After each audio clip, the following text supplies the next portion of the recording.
November 1943.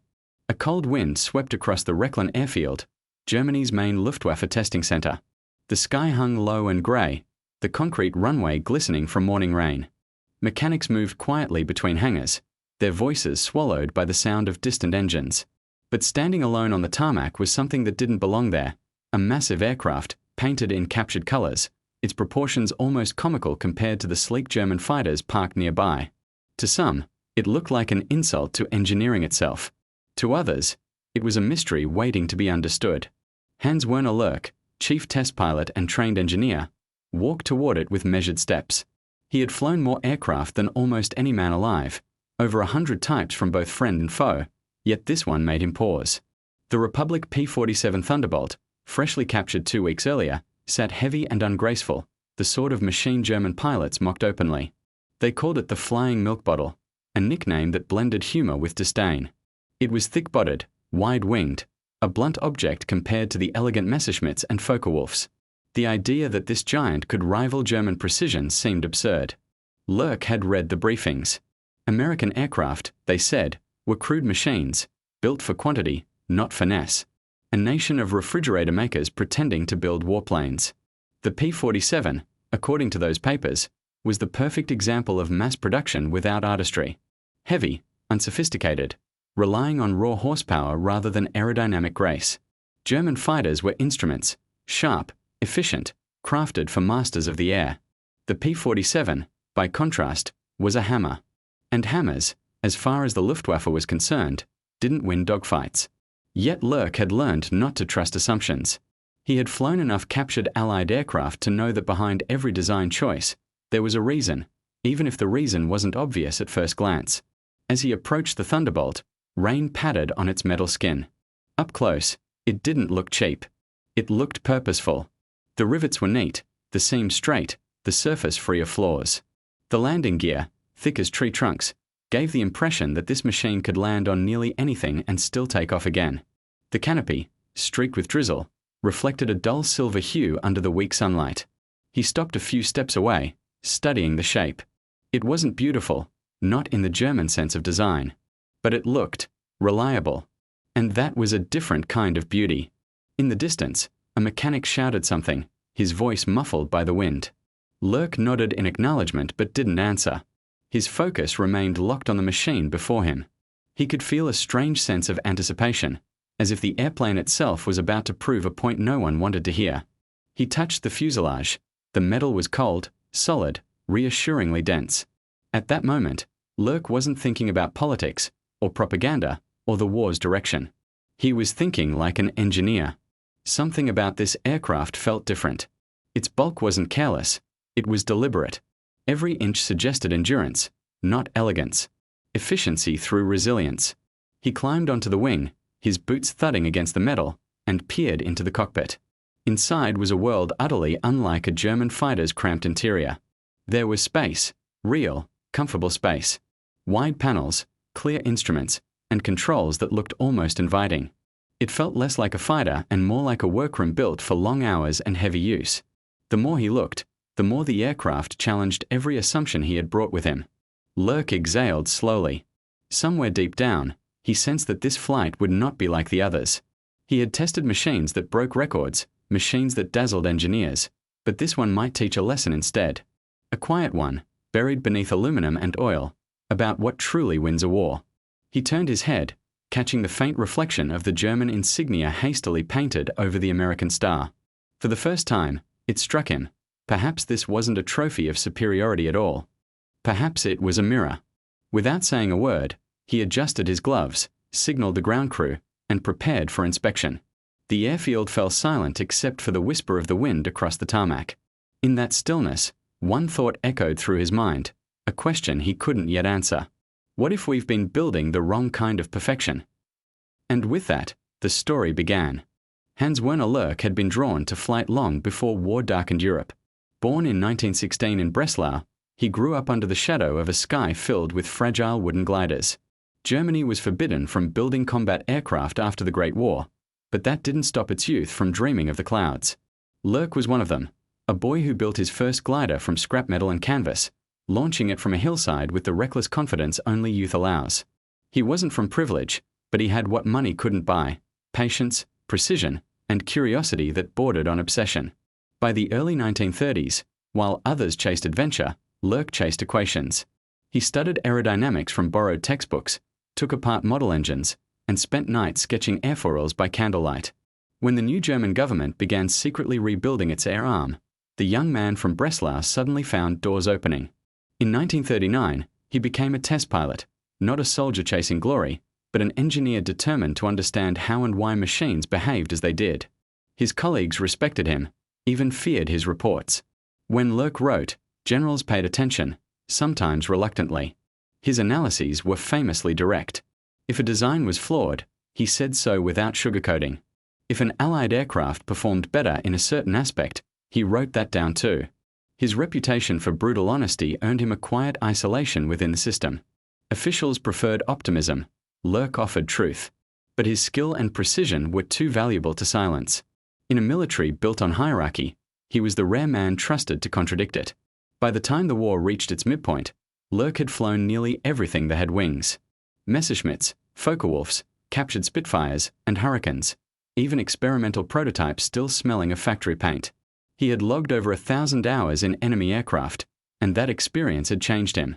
Where others saw enemies, he saw engineers. Where others saw competition, he saw contrasting philosophies of design. Each cockpit told a story about the nation that built it, what it feared, what it valued, and how it fought. He had grown weary of arrogance disguised as confidence. German perfection, he once muttered to a fellow pilot, is fragile when it forgets the human behind the controls. It wasn't treason, just observation. Yet in 1943, such words could ruin a man's career. So when the captured Thunderbolt arrived at Rechlin that November, Lurk approached it not as a symbol of the enemy, but as a puzzle, a riddle wrapped in rivets. He had heard the laughter in the officers' mess, jokes about American clumsiness, about factory workers building fighters as if they were tractors. But he ignored them. He knew better than to confuse style with substance. That day, the weather matched the mood of the war, grey, uncertain, turning colder with every passing month. The Luftwaffe's once unquestioned superiority was eroding. New Allied bombers appeared daily, escorted by fighters that reached farther, climbed higher, stayed longer. Fuel was scarce, pilots younger, airfields constantly under attack. For Lurk, the captured Thunderbolt wasn't just another test assignment. It was a chance to see what kind of machine could keep showing up in the skies despite everything Germany threw at it. He stood by the P-47 again, watching the raindrops collect on its broad wings. Somewhere out there, the pilot who once flew it, Lieutenant William Roach, was now sitting in a German camp, wondering how a simple mistake had changed his fate. Roach's story had spread among the test crews. Lost in bad weather, running out of fuel, he mistook a Luftwaffe base for an English one and landed smoothly, completely unaware of where he was. It was almost unbelievable, but the plane he left behind was very real, and now it was Lurk's to understand. 2 weeks after its capture, the Thunderbolt had been repainted in German markings, its star replaced by the Black Cross of the Luftwaffe.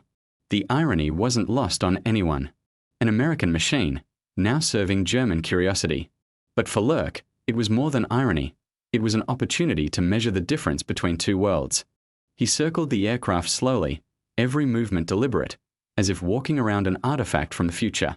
Beneath the utilitarian metal and dull paint, he could sense a different philosophy of war, one not obsessed with perfection, but with endurance.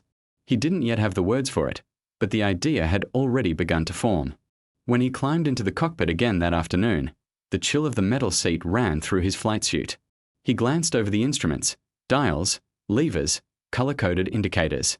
The simplicity was almost elegant. They built this for pilots of every kind, he murmured to himself. Not for the best, but for the many. He tightened his harness, checked the gauges, and radioed for clearance. The tower responded, the engines in the distance fading into the sound of wind. As his hand reached for the starter switch, he hesitated for a moment, not out of fear, but curiosity. He had tested countless aircraft, but something about this one felt different. It wasn't just another flight. It was a confrontation between two ideas of progress. He flipped the switch. The engine roared to life, deep and steady, like a heartbeat that had no intention of stopping. The sound filled the cockpit, smooth and confident, without the slightest tremor. Lurk smiled faintly. He didn't know it yet, But what he was about to learn would redefine his understanding of engineering, and perhaps, in its own quiet way, predict the outcome of the entire war. The rain had stopped, leaving the airfield covered in a thin silver mist. The Thunderbolt sat in silence, glistening under a weak winter sun. Lurk stepped closer, clipboard in hand, his breath visible in the cold air. For a man trained to notice every detail, this was the moment of truth, when first impressions turned into facts. He began with the outer structure. The fuselage was thick, rounded, built like armor. It didn't have the graceful taper of a German design. It looked blunt, almost industrial. But when Lurk ran his fingers along the seams, he felt no unevenness. The rivets were flawless. The panel lines were so clean they could have been drawn with a ruler. What looked heavy was, in fact, consistent. That was new. Germany's factories, stretched by shortages, could rarely achieve such uniform precision anymore. The wings were wide and sturdy, the landing gear massive, the tires thicker than anything used on a Messerschmitt. He crouched down, studying the joints, the hydraulics, the welds. Everything looked overbuilt, but not wasteful. They didn't design this for show, he thought. They designed it to survive. He climbed up again, opening the cockpit canopy. The interior struck him immediately. It was enormous compared to the cramped Bf-109 or Fw-190. A German pilot, used to flying in what felt like a metal coffin, would find this space almost luxurious. The seat was large and well padded. The visibility around the canopy was excellent. Lurk adjusted himself and felt the difference instantly. There was room to move, to breathe. Long missions in this aircraft wouldn't feel like endurance tests. He scanned the instrument panel and stopped.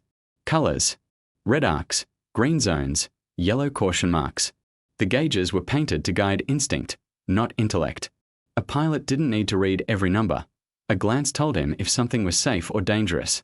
Green good, red bad, Lurk murmured. Simple. Efficient. He smiled faintly. German engineers would have called it childish. But Lurk knew better. It was human. He flipped through the checklist booklet stowed on the side panel. The language was straightforward, the steps clear, the typography large. It was written for someone in a hurry, someone who might be nervous, someone who didn't need to be a master mechanic to understand. German manuals, by contrast, assumed experience. They read like technical dissertations. Here, the Americans had chosen communication over complexity. He examined the control layout next.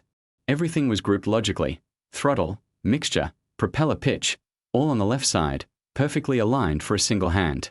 The fuel controls were labeled with bright letters, visible even in poor light. Nothing required stretching, awkward movement. In a German fighter, reaching a secondary switch during turbulence could be a small battle in itself. Here, the design seemed to anticipate fatigue and stress. It dawned on him that this wasn't an aircraft built for racers. It was built for soldiers. Machines like this didn't demand perfection. They tolerated imperfection. They forgave. And that forgiveness, Lurk realized, was a kind of genius. He noted every observation on his pad, his handwriting small but steady. Every minute detail reinforced the same thought. This aircraft wasn't crude at all. It was thoughtful. And in war, thoughtfulness could be deadlier than speed. A mechanic nearby called out that the Thunderbolt was ready for engine testing. Lurk secured his harness, pulled on his gloves, and checked the surroundings. The ground crew stepped back, their faces half-lit by the low sun. He pushed the starter button. The Pratt & Whitney R2800 engine came alive with a smooth, deep growl. Not the sharp snarl of a German inline engine, but a steady, confident hum. The vibrations were minimal, the rhythm perfect. Lurk could tell immediately that it was well balanced, built for reliability, not raw performance. He advanced the throttle slightly, and the massive propeller blurred into motion, sending loose dust swirling down the runway. The cockpit instruments came to life, each needle steady, each light glowing as expected. There were no odd noises. No subtle hesitations. The machine behaved exactly as intended. It was, in a word, obedient. He listened carefully to the engine tone, tilting his head, feeling the vibration through the seat. Smooth, predictable, perfectly tuned. He had heard stories from other pilots that American engines rarely failed, that they could run for hours under punishment. Now, hearing it himself, he understood why. Lurk throttled down and leaned back for a moment. This, he thought, is what mass production looks like when it's done right. The Germans could build brilliant engines, but too few of them, and each one slightly different. The Americans built thousands, identical, reliable, and easy to maintain. The difference wasn't in the metal, it was in the mindset. He gestured to the ground crew for taxi clearance. The Thunderbolt rolled forward slowly, its broad landing gear keeping it steady. Visibility over the nose was better than expected. The aircraft didn't wobble or veer. It tracked straight like a train on rails. Lurk smiled again. Another surprise. German fighters, with their narrow wheels, often behaved like nervous animals on the ground. The Thunderbolt, in contrast, felt domesticated, powerful, but calm. As he lined up for takeoff, Lurk felt a surge of anticipation. The mist was lifting now, revealing the pale outline of the forest beyond the runway. He eased the throttle forward, feeling the heavy machine gather speed, the nose rising with deliberate grace. For a moment, the sound of the engine filled everything. Then the wheels left the ground, and the world fell away. He was airborne, and for the first time, he realized that the real test was only beginning. The ground slipped away beneath him, the forests of northern Germany fading into a blur of green and grey. The P-47 climbed with a steady power that felt almost effortless. It wasn't the rapid, aggressive ascent of a lightweight interceptor. It was more like an elevator, smooth and unstoppable. Lurk adjusted the throttle, watching the gauges dance within their green arcs. Every instrument behaved exactly as predicted. At 2,000 meters, he leveled out, testing the controls. The stick moved with firm precision, the aircraft responding instantly but without twitchiness. It was stable, almost unnervingly so. In a Messerschmitt, every touch of the controls demanded finesse. One wrong movement could send the aircraft rolling out of line. The Thunderbolt didn't play such games. It wanted to fly straight. It wanted to keep its pilot alive. Lurk smiled to himself. "So that's the secret," he murmured. "It doesn't punish mistakes, it corrects them." He banked left, testing the roll rate. The large wings moved through the air with graceful predictability. The P-47 didn't slice through turns like the FW-190, but it held its attitude beautifully. It didn't wobble, it didn't fight him. When he pulled the stick back, the aircraft climbed cleanly, the engine's deep voice never faltering. The climb rate impressed him, not dazzling, but consistent. Every German fighter he had flown had its sweet spot, a certain altitude where performance peaked and then dropped sharply. The Thunderbolt's power curve felt different, more even. It didn't fade as the air thinned. The turbo supercharger worked like invisible magic, feeding the engine perfectly even as the world below grew smaller. At 5,000 meters, Lurk pushed the throttle harder. The airframe trembled slightly, but nothing alarming. The aircraft accelerated steadily, its bulk turning into momentum. He looked at the airspeed indicator, the numbers climbing smoothly. The sound from the engine remained a confident hum. He nosed down slightly, testing a dive. The wind began to howl outside the canopy, the world streaking by in streaks of cloud and shadow. The Thunderbolt gained speed rapidly, but it felt solid. No vibration, no fear of structural failure. He'd flown aircraft that felt like they were fighting for survival in a dive. This one felt like it was designed for it. When he pulled out, the airframe responded cleanly. No sudden jolts, no stiffness. He exhaled, realizing how relaxed he felt. Most fighters demanded full attention. They were like wild horses that needed taming. The P-47 was more like a loyal workhorse, powerful, obedient, predictable. It didn't ask for brilliance, it asked for discipline. He continued through his checklist. Flaps, responsive and smooth. Trim, stable. Engine temperatures, perfect. Hydraulic pressure, steady. Every system worked exactly as described. There were no unpleasant surprises, no quirks. He could almost imagine a novice pilot flying this aircraft safely after only a few hours of training. Lurk began to circle the airfield from altitude, observing the landscape below. The countryside was quiet. Fields, roads, tiny villages untouched by war, at least from this height. But his mind was far from peaceful. He was thinking about what he was seeing, not with his eyes, but with his understanding. This aircraft wasn't built to win a duel. It was built to win a campaign. He imagined hundreds of them, not 1 or 10, but waves of Thunderbolts filling the sky. Each one simple to maintain, easy to fly, able to take damage and return home. Each one backed by factories that could replace losses faster than Germany could shoot them down. It was a terrifying thought. He remembered conversations with Luftwaffe officers who mocked American machines. They build like farmers, they said. We build like artists. But art, Lurk realized now, was fragile. It didn't survive mud, dust, cold, or chaos. This aircraft would. He turned north, climbing higher. The P-47 performed even better at altitude. Its power seemed endless. The turbocharger kept the engine breathing where German fighters gasped for air. He realized that this aircraft could easily escort bombers deep into Germany, something their own interceptors struggled to prevent. He performed a few more tests, slow rolls, tight turns, high-speed passes. Each maneuver confirmed the same truth. The P-47 wasn't a sprinter. It was a marathoner. It sacrificed elegance for endurance, complexity for consistency. At one point, he deliberately mishandled a maneuver, pitching too sharply into a climb. In most fighters, that would cause a stall. The Thunderbolt shuddered slightly, and then recovered on its own. Lurk blinked in disbelief. "It forgives you," he whispered. He leveled off, letting the aircraft glide effortlessly through a break in the clouds. The sun reflected off the long nose, scattering light across the cockpit. For the first time in months, Lurk felt not pride or competitiveness, but admiration, genuine, technical admiration. He imagined young American pilots, some only months out of training, climbing into machines like this and taking off with confidence. They didn't need to be aces. The aircraft made them capable. It extended their skill, absorbed their errors, turned inexperience into effectiveness. That was the true brilliance of the design. When he finally began descending, he felt as though he had just read a book written in a language he didn't know existed. The more he understood, the more he realized how far behind his own nation had fallen, not in innovation, but in philosophy. As the airfield came back into view, shimmering through thin fog, Lurk throttled back and lowered the landing gear.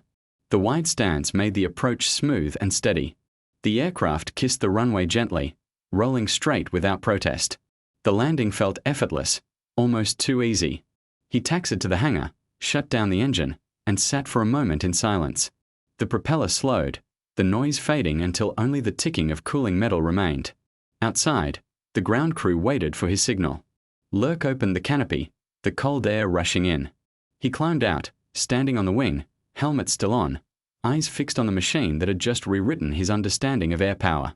One of the mechanics called up to him. "How was it, Herr Lieutenant?" Lurk paused, then answered quietly, but clearly enough for everyone nearby to hear. "It's not beautiful," he said, "but it's brilliant." By the time Lurk returned to his office, the sun had dipped behind the horizon, leaving the airfield wrapped in a blue-gray dusk. The hangars stood quiet, shadows of machinery stretching long across the concrete. The smell of fuel and metal still clung to his gloves. He sat at his desk, the familiar stack of blank report pages waiting under the lamplight. This was the part he took most seriously, the written truth. Flying the aircraft was only half of his duty. The real task was to understand what it meant. His pen hovered over the first page for several seconds before he began to write. Evaluation report. Captured Allied fighter, Republic P-47 Thunderbolt. He started, as always, with structure and systems. Every observation had to be factual, objective, and free of opinion, at least at first glance. He described the fuselage construction, the rivet consistency, the robustness of the frame. "Overbuilt," he wrote, "yet intelligently so. Aircraft structure demonstrates exceptional durability and manufacturing uniformity. Clearly designed for repetitive operational use under suboptimal conditions." He moved to the cockpit. Visibility excellent. Ergonomic superior. Instrumentation designed for rapid comprehension rather than technical precision. Color-coded indicators allow instant interpretation, even under stress. Highly effective human factor consideration. As he wrote, his words grew faster. There was clarity in the process, each sentence stripping away myth and prejudice. He noted the control layout, the wide landing gear, the ease of taxiing, the forgiving nature of flight behavior. He documented the engine's smoothness and reliability with particular admiration. The Pratt & Whitney R2800 demonstrates remarkable stability and consistent performance across altitude ranges. Engine vibration negligible. Power delivery even. Manufacturing precision at a level beyond current German production capability. Then came the performance section. He summarized the flight results with measured precision. Speed moderate at low altitude. Excellent above 15,000 feet due to turbo supercharging. Roll rate satisfactory. Dive performance outstanding. Turning radius wide but predictable. Aircraft stability exceptional. Every phrase was professional, unemotional, yet beneath the surface, his analysis carried quiet awe. He paused to rub his eyes. Outside, the cold night pressed against the window, the hangar lights flickering faintly in the distance. Somewhere out there, the P-47 rested silently, its massive frame still warm from flight. Lurk returned to the page and began the section he knew mattered most, the strategic assessment. He hesitated for a long time before he wrote the first line. This aircraft represents a fundamentally different approach to fighter design. From that point, the words came quickly. He compared philosophies, the German obsession with performance versus the American pursuit of practicality. He explained that the Thunderbolt wasn't created for the perfect pilot, but for the average one. It didn't depend on flawless maintenance or ideal weather. It was designed to function even when conditions were poor, when pilots were inexperienced, when mechanics were exhausted. He underlined one phrase twice: operational reliability prioritized above peak performance. He described how this difference changed everything. German fighters, though technically excellent, were fragile, optimized for experts, intolerant of error, dependent on scarce materials and precise craftsmanship. The Thunderbolt was the opposite: sturdy, adaptable, and forgiving. It could be maintained in a field workshop, flown by a half-trained recruit, refueled and launched again the same day. That, Lurk wrote, was the true measure of power in a long war. He sat back in his chair, staring at the page. The lamp hummed softly, the only sound in the room. He could already imagine how his superiors would react. They would read the numbers, nod approvingly, then frown at the conclusions. To suggest that American engineering surpassed German design, even in philosophy, was unthinkable. Still, he kept writing. The P-47's forgiving flight behavior reduces accident rates. Its rugged airframe increases survivability and return probability. Its ease of maintenance ensures high operational readiness. These factors combined allow sustained deployment at a scale the Luftwaffe cannot currently achieve. He paused again, then added a final note. The Americans have not built the best fighter. They have built the most sustainable fighter. For several moments, he stared at the sentence, realizing how profound it was, and how dangerous. He knew what the reaction would be. The same pattern had repeated for years. Reports that praised Allied engineering too much were quietly shelved, labeled unreliable or defeatist. Optimism, not accuracy, was what the High Command wanted. But Lurk wasn't writing for approval. He was writing for the record, for the truth, preserved in ink, long after denial had burned itself out. He turned the page and began his conclusion. Germany continues to build fighters for individual excellence. The United States builds fighters for industrial warfare.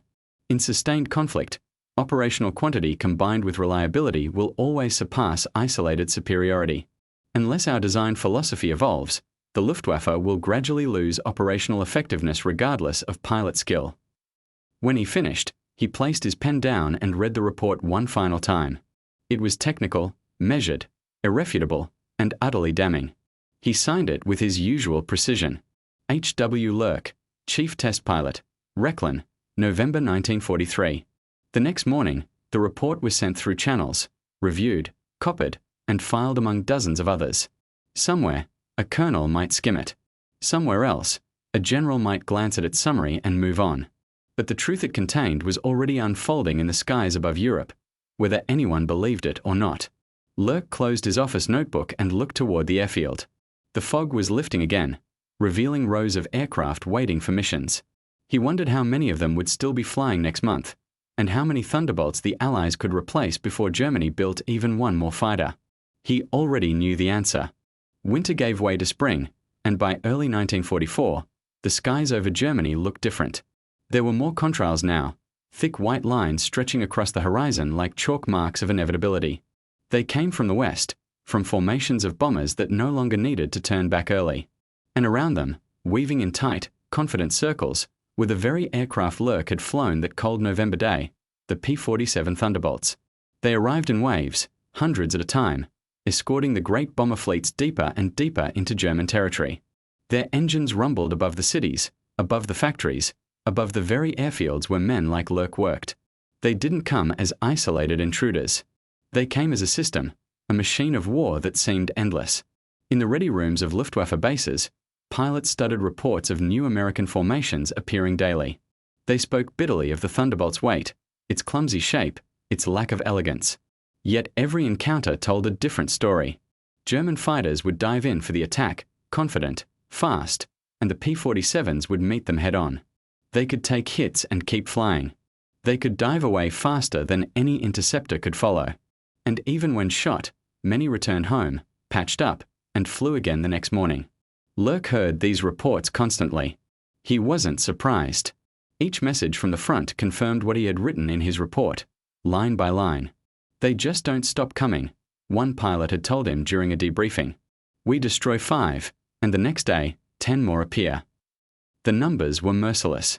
American factories were producing P-47s faster than German aircraft could be repaired. For every Thunderbolt that didn't make it back, another one was already being fueled and tested somewhere in England. German mechanics worked with precision, but they couldn't match the rhythm of an assembly line that never slept.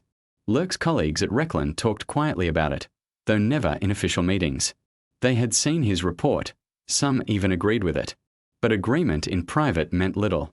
Officially, the Thunderbolt was still considered a heavy, inefficient design unfit for European air combat.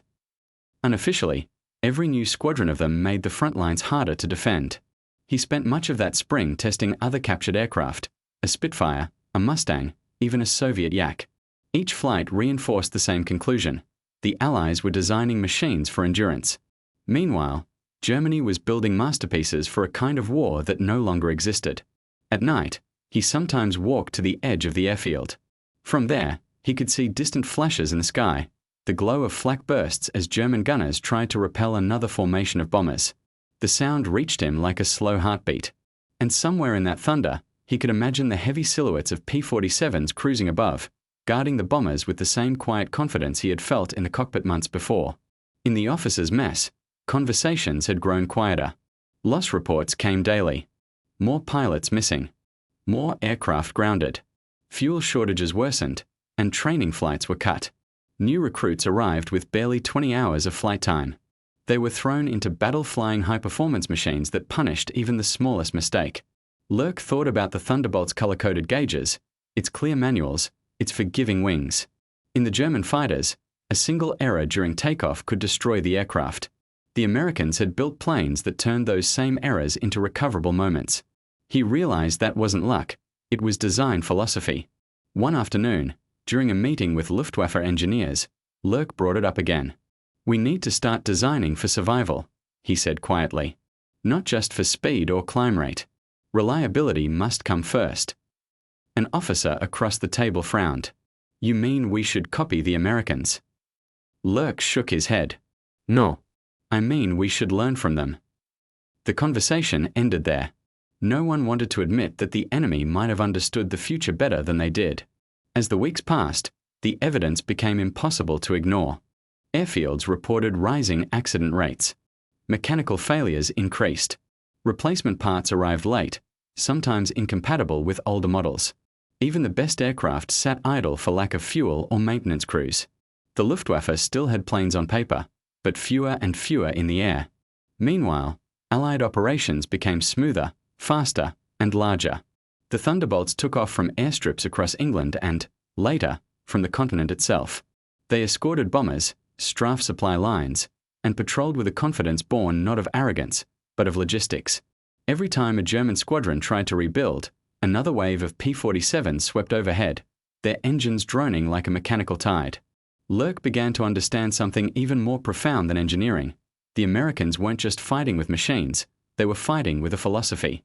They had designed a system that forgave imperfection at every level: pilot, mechanic, manufacturer. It was a system built on trust in quantity, not fear of failure. And that, he realized, was why Germany was losing, not for lack of courage, but for lack of resilience. One night, a young pilot who had recently transferred from the front sat with Lurk in the mess hall. His hands were trembling as he described his last mission. We hit a formation near Bremen, he said. I fired at a Thunderbolt, hit it hard, flames everywhere, and it still climbed away. A minute later, I saw it turn back and keep fighting. Lurk nodded slowly, saying nothing. He didn't need to. By the summer of 1944, even the most optimistic reports couldn't hide the truth. The Luftwaffe was being worn down not by superior skill, but by unending pressure. The kind of pressure that came from machines designed to survive, not shine. By the middle of 1944, the transformation was unmistakable. The skies that once belonged to the Luftwaffe were now crowded with the distant thunder of engines carrying foreign insignias. The American bomber stream stretched for miles, massive, methodical, unstoppable. Around them swarmed the escorts, hundreds of P-47s and, increasingly, the sleeker P-51s. But it was the Thunderbolts that defined the air war's new rhythm, the unending pulse of industrial persistence. Lurk stood one morning at the edge of the Rechlin runway, coat collar turned up against the wind. Above him, a faint roar rolled like distant surf. He didn't need to look up to know what it was. Another Allied raid, another formation of aircraft his country no longer had the strength to stop. He closed his eyes and listened, the deep, even rumble of the same engine he had once tested himself. It felt almost personal now, like hearing an echo of his own thoughts returning across the sky. Inside the testing center, activity continued, but it had lost its old energy. Engineers still drafted blueprints, pilots still tested prototypes, but everyone knew the truth. Each new design arrived too late, too rare, too fragile. They were chasing an enemy that could outbuild every invention before it left the ground. Lurk spent much of his time reviewing damage reports from returning squadrons. The numbers were grim. Entire units grounded for lack of replacement engines. Dozens of aircraft destroyed not in combat, but in training accidents or maintenance failures. Some bases had more mechanics than pilots, yet fewer planes ready to fly than ever before. The Luftwaffe still existed on paper, but in the air, it was dissolving. He read one report that struck him deeply. A frontline commander had written, "We have enough aircraft to fight a war, but not enough that actually work." It was a single sentence that summarized everything Lurk had tried to warn them about. At night, the airfield glowed faintly under blackout lamps. Mechanics worked silently, conserving fuel, patching engines with salvaged parts from wrecks. In the distance, the rumble of bombing raids echoed like rolling thunder. Each time the sound grew closer, Lurk found himself wondering if it was the same model he had once praised, the same machine he had described as the most sustainable fighter. He began keeping a small notebook separate from official reports, a personal log, filled with reflections. He wrote about what he saw, what he had predicted, and what no one had wanted to believe. "We are not losing the air war in the sky," he wrote. "We are losing it in the factories." During one evening test briefing, a senior officer delivered the usual speech about German superiority. "Our machines remain the finest in the world," he said proudly. "Our pilots are unmatched." Lurk listened in silence. When the meeting ended, a younger engineer approached him quietly. "Do you believe that?" he asked. Lurk looked at the man for a long moment. "I believe our machines are masterpieces," he said softly. "But masterpieces are delicate. They break too easily." By August, the Allied raids intensified. Cities burned, production lines halted, transport networks collapsed. Rechlin itself became a target more than once. Sirens howled, and the personnel would rush to shelters as explosions echoed in the distance. When the dust settled, the same pattern repeated. A few hangars destroyed, a few aircraft lost, and within weeks, the Americans replaced everything they had spent. Germany could not. One morning after an air raid, Lurk walked through the wreckage of a hangar. Twisted metal and shattered glass crunched under his boots. Among the debris lay a partially assembled prototype, the product of years of engineering, now nothing but scrap. He stopped beside it, staring quietly. Around him, the faint whine of a distant P-47 formation drifted through the sky. He realized that the real power of that aircraft wasn't in its design, but in what it represented, a system that could absorb loss without flinching. The Thunderbolt was more than a fighter. It was an idea that strength came not from perfection, but from persistence. As autumn approached, even the most devoted officers began to see the pattern. Fuel shortages forced squadrons to ration flights. Young pilots were sent into battle with barely enough training to survive takeoff. Mechanics resorted to cannibalizing one aircraft to keep another flying. The Luftwaffe statistics still listed hundreds of aircraft on strength, but only a fraction could actually take to the air. Lurk wrote in his private notes again, "We built for excellence, they built for endurance. Excellence dies when it cannot endure." By late 1944, Rechlin received fewer test aircraft. The war was devouring everything: metal, manpower, even hope. Each month, the Allies pushed deeper into Europe, their bombers flying farther and their fighters following with them. The P-47 squadrons, once mocked as heavy and slow, now dominated the skies over Germany's heartland. They were the workhorses of an army that refused to stop moving. Sometimes, while reviewing technical data, Lurk would hear the faint rumble of distant engines and glance instinctively toward the window. He could picture them, the same broad wings, the same sturdy landing gear, the same thick fuselage he had once touched with curiosity.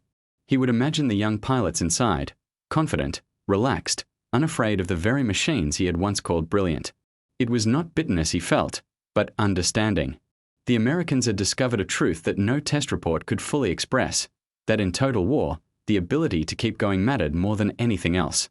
And so, as the nights grew longer and the airfield quieter, Lurk watched the slow unmaking of everything he had known, not through sudden catastrophe, but through the steady erosion of capacity, the way a tide wears down stone. He had seen the future the day he flew the Thunderbolt. Now he was living in it. By the beginning of 1945, the once mighty Luftwaffe had become a shadow of its former self. Airfields that had once buzzed with the hum of engines now stood half empty, their runways cracked and littered with debris. Fuel was so scarce that aircraft were often left idle for weeks, their tires sinking slowly into the mud. Mechanics cannibalized grounded planes for spare parts, while pilots waited for missions that would never come. At Rechlin, the wind swept through hangars where new prototypes stood unfinished, half-built promises that no one would ever test. The engineers still came to work, sketching designs out of habit more than hope. They spoke in quiet tones, their words echoing through the vast, empty spaces of the testing halls. The war had outgrown innovation, now it belonged to production, and Germany had run out of time to produce. Lurk continued his duties, though he knew the purpose had shifted. He was no longer testing aircraft for victory, he was preserving records for history. His reports grew more introspective, more analytical. When a captured P-51 Mustang arrived for evaluation, he flew it with clinical detachment. It was fast, elegant, and refined, but what struck him most was not its beauty, but its practicality. It shared the same design philosophy he had seen in the Thunderbolt: simplicity where possible, durability where needed, and reliability above all else. When he returned from that flight, he wrote only one line in his notebook: "They built for the pilot who will fly tomorrow. We built for the pilot who flew yesterday." The irony weighed on him. The Luftwaffe had spent years chasing performance metrics, climb rate, turn radius, top speed, while ignoring the one number that now defined the war: operational availability. The Americans could keep 9 out of 10 aircraft flying. Germany, at best, could keep 6. The difference sounded small, but multiplied across squadrons and months, it became the difference between dominance and defeat. The Allied air raids grew constant. Columns of smoke marked the horizon each day. Cities were flattened, factories silenced. Every time Germany rebuilt a facility, another formation arrived to erase it again. The P-47s were always there, strafing supply lines, attacking trains, tearing through columns on the roads. Their presence became a sound every German soldier learned to fear: the deep, distant growl of engines that meant the war machine was overhead once more. One afternoon, Lurk watched from the edge of the airfield as a group of these aircraft streaked past at low altitude, their olive-drab wings glinting in the cold sunlight. For a brief moment, he imagined he could see the pilots, faces young, calm, focused. He wondered if any of them knew that somewhere below, one of their enemies admired their aircraft not as a weapon, but as a work of genius. The raids came closer with each passing week. In February, Rechlin itself was hit. The ground trembled as explosions tore through the testing center. When Lurk emerged from a shelter, the main hangar was gone. Smoke drifted across the runways, and twisted metal lay scattered where new prototypes had once stood. Among the wreckage, he found the charred remains of the desks where reports, including his, had been stored. He picked up a half-burned page, still bearing part of his handwriting, designed for operations, not perfection. He stared at it for a long moment, then folded it carefully and placed it in his pocket. In the weeks that followed, Rechlin was evacuated. Test pilots were reassigned, engineers dispersed. The once busy airfield fell silent. Lurk remained behind for a time, overseeing the last transport flights before finally receiving orders to leave. On his final evening there, he walked alone along the empty runway. The wind carried the faint echo of engines from somewhere far to the west, the same steady hum he had once heard from the cockpit of the Thunderbolt. He stopped, turned toward the sound, and smiled faintly. "You won," he murmured, not to an enemy, but to an idea. The end came quietly. By April, the Luftwaffe was effectively grounded. The last reserves of fuel were saved for emergencies that never arrived. Aircraft sat abandoned on fields across Germany, their paint fading, their canopies coated in dust. The silence was almost eerie. The once proud symbols of technological mastery now looked like monuments to misplaced priorities. Lurk found himself reassigned to paperwork, debriefings, record compilations, and the cataloguing of what little remained. The war outside was collapsing faster than the bureaucracy could record it. Still, he continued to write, as if chronicling each fact might give meaning to what had been lost. In one of his final reports, he wrote, "We mistook complexity for advancement, and artistry for superiority. The Americans understood that efficiency is not the opposite of quality, it is its foundation." He no longer hoped anyone would read these words during the war, but he wrote them anyway, believing that someday, someone would. When Germany finally surrendered that May, Rechlin fell silent for good. The test fields over which so many aircraft had once flown became quiet plains of grass and broken concrete. The Thunderbolts, meanwhile, kept flying, now over liberated territories, escorting supply convoys, still doing what they were built to do, endure. Lurk, standing among the ruins, realized that his role in history was not to have built victory, but to have understood defeat. The war ended not with a final battle, but with silence. 4 days after the surrender, the skies over Germany were empty. No bombers, no fighters, no trails of white against the blue. The stillness felt unnatural, as if the world itself had forgotten how to move. Rechlin was occupied soon after by Allied forces. The airfield, scarred and cratered, now served as a temporary depot for captured equipment. Lurk was among those detained for questioning. He wasn't treated as a prisoner in the harsh sense, more as a curiosity. The Allies knew his reputation. They had read his reports, found among the scattered archives. His evaluations of captured aircraft, written in clean, deliberate German, had impressed their technical officers. And his assessment of the P-47 Thunderbolt had drawn particular attention. He was escorted to a makeshift office in one of the surviving buildings. Across the table sat 2 men, one American in uniform, another in a civilian suit, probably from an engineering corps. They greeted him politely, offering coffee, and began the interview. "Captain Lurk," the American said, flipping through a stack of papers. "We've been reading your reports. You flew a number of our aircraft during the war, P-47s, P-51s, even a few B-17s, correct?" Lurk nodded. "That is correct." "You concluded that American aircraft were not superior in performance," the man continued, "but in operational design. Could you explain what you meant by that?" Lurk leaned back slightly, his hands folded. He spoke slowly, choosing each word with care. "Performance is a number," he said. "It tells you how fast an aircraft can climb, how tight it can turn. Operational design is philosophy. It asks how long the machine can keep doing its job, under rain, under stress, with tired pilots and limited resources. Your fighters were not built to impress engineers. They were built to stay in the air." The American nodded thoughtfully. "So you believe that was the decisive factor?" "Yes," Lurk replied. "You did not build for perfection. You built for persistence.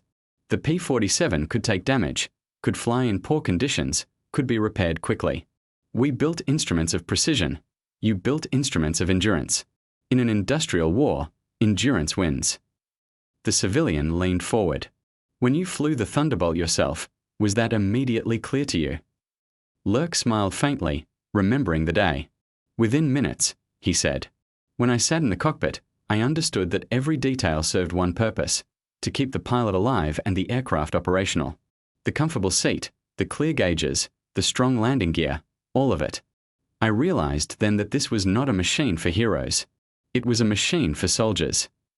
He paused, glancing toward the window where the remains of the airfield stretched out under the grey sky. "You see," he continued quietly, "we built for aces, for men who could master complexity, who could make miracles out of fragile perfection. But by 1943, there were too few of those men left. We needed machines that could make ordinary pilots effective. You already had them." The American officer set down his pen. Was that apparent to your superiors at the time? Lurk's expression tightened slightly. No, he said. I wrote it clearly in my report. But it was filed and dismissed. They said I had lost perspective, that I was impressed by foreign simplicity. They believed sophistication was strength. They were wrong. For a moment, the room was silent except for the distant hum of trucks outside. The civilian finally spoke again. Do you think, had Germany adopted that philosophy earlier, the outcome might have changed? Lurk thought for a long moment before answering. Perhaps in the short term. But the truth is deeper. Design reflects culture. Your factories, your training, your logistics, all were built around the same principle of consistency and scale. We could not have copied that simply by changing blueprints. Our system celebrated individual mastery. Yours celebrated collective reliability. The difference was not technical. It was philosophical. The American smiled slightly. That's quite an insight. It's what I learned at 30,000 feet, Lurk replied. They spoke for another hour, about flight characteristics, manufacturing tolerances, mechanical design. Lurk answered every question with precision but without pride. He no longer saw these exchanges as interrogation. They were conversation, reflection, the final step of understanding a lesson that had cost his nation dearly. As the interview ended, the American officer closed the folder. One last thing, he said. You described the P-47 as the best designed operational fighter you ever flew. Do you still believe that? Lurk nodded. Yes. Not because it was the fastest or the most agile, but because it did what it was built to do, again and again. It turned maintenance into strategy. It turned reliability into a weapon. He stood as they thanked him and escorted him outside.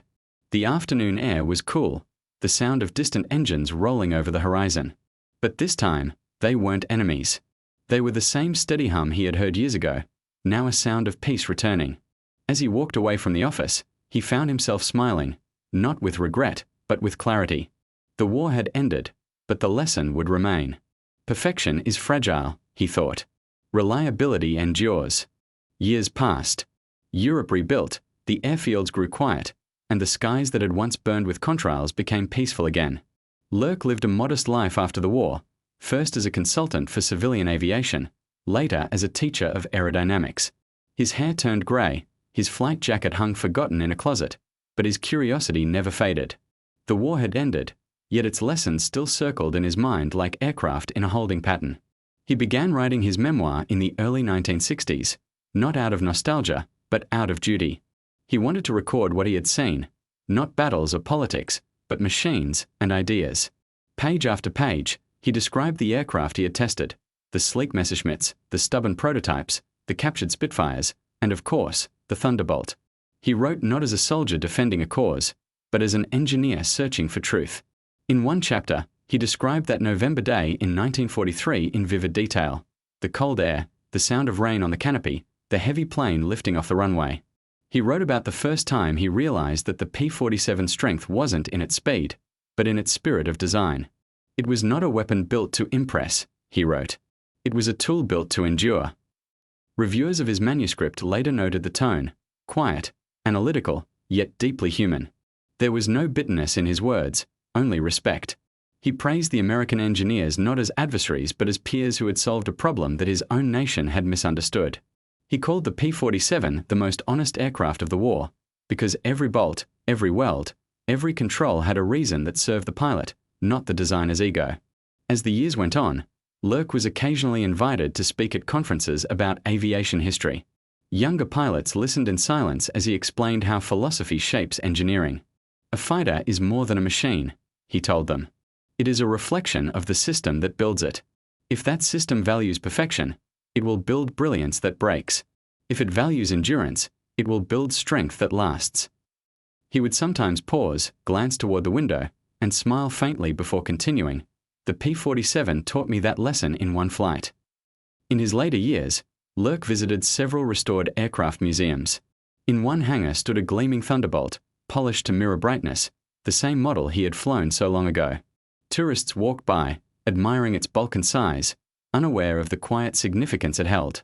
Lurk approached it slowly, running his hand along the smooth curve of the fuselage. The smell of oil and metal brought the past rushing back. A museum curator recognized him and asked if it was true that he had once flown one of these machines. Lurk nodded. "Only once," he said, smiling. "But it was enough to understand everything."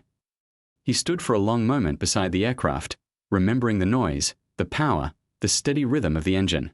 He thought about the engineers who had designed it, the pilots who had trusted it, and the armies that had relied on it. In his mind, it was no longer an enemy's weapon. It was a monument to what humanity could accomplish when it built not for pride, but for purpose. That night, back at his desk, Lurk added the final lines to his memoir. His handwriting was slower now, but still precise. The war was decided not by the fastest aircraft, nor by the most skilled pilot.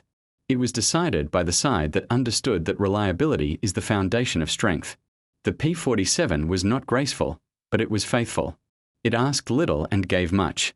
It was not a champion's sword, it was a soldier's shield. And in war, shields win battles.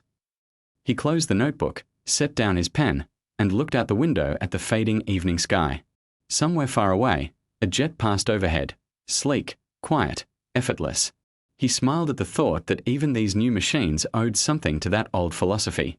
Before leaving his study, he whispered to himself, almost as if addressing the aircraft once more, "You were never beautiful, but you were perfect in the only way that mattered." The lamplight flickered softly on the cover of his manuscript, the title handwritten in small letters. Test Pilot, Reflections on Engineering and Endurance. When the book was later published, aviation historians called it one of the most insightful technical memoirs of its time. It became required reading for young engineers who sought to understand not just how machines fly, but why they endure. And so the story of Hans Werner Lurk and the captured Thunderbolt lived on, not as a tale of defeat or triumph, but as a testament to the power of understanding. The world would build faster aircraft, smarter engines, and more complex machines. But the quiet truth that Lurk discovered that grey November day remained unchanged. In any struggle, of machines, of nations, or of people, endurance is the ultimate form of genius.